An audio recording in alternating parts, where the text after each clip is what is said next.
Ate, ready na po ba kayo? Yes po, ready na po. Ako po si Marilyn Floro, 46 years old. So may 6 po ang anak, tapos yung asawa ko po si Jeffrey Floro, isa po siyang security guard. Nakatulong yung Joy Nolstag talaga sa amin at tumatak is doon talaga sa Tanim Pasinaya kasi syempre nakasurvive kami nung pandemic. Tapos yung mga anak ko nakatapos ng NC2 nila at nakapagtrabaho din.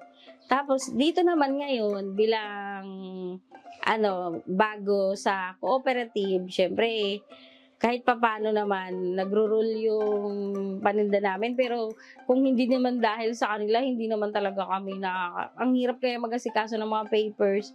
Kaya sila talaga sobrang tiyaga ng mga taga Journalstag sa amin. Lalo na din yung mga kababaihan para yung lahat ng mga kababaihan dito na wala masyadong hanap buhay, gusto makatulong sa asawa, mabigyan ng livelihood program. Maganda talaga yung program ng JNF Foundation.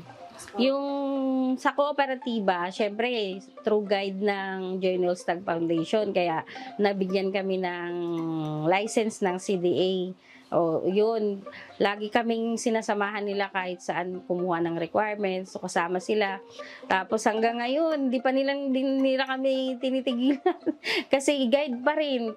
Kaya nakakatuwa. Tapos yung CSO naman, itong kababaihan organization namin, nabigyan na rin kami ng license ng SEC. So, through Journalstag Foundation pa din. Kasi sila din talaga yung nag-aasikaso ng mga papers namin at dinadala nila kami dun sa kung saan pupunta para mabigyan kami agad ng license.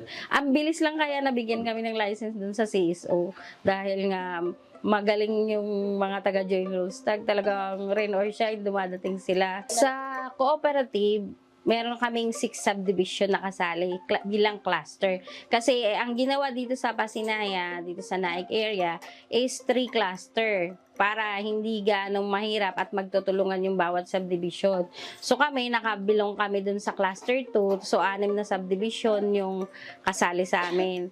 Tapos yung ginagawa namin doon, syempre, di ba, may share capital kami sa isa't isa, mga members namin.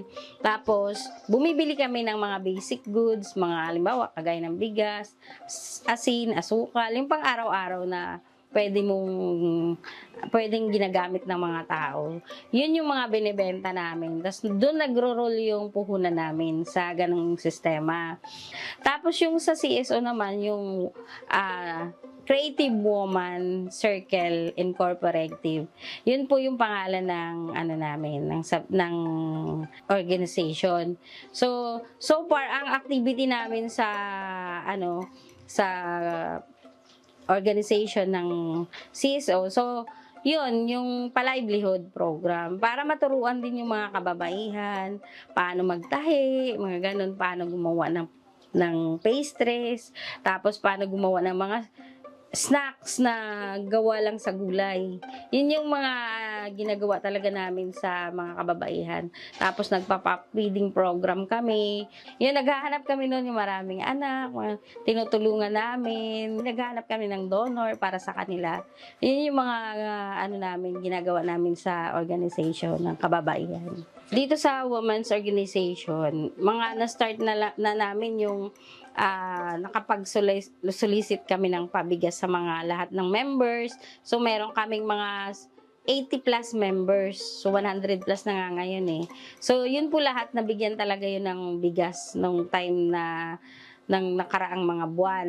Yun. Tapos, ngayon, ang proposal namin ngayon is for livelihood program naman. Para yung mga income nun is masubdivide sa mga nanay-nanay, mga kababaihan lahat. Kasi nga, para din makatulong sila sa asawa nila.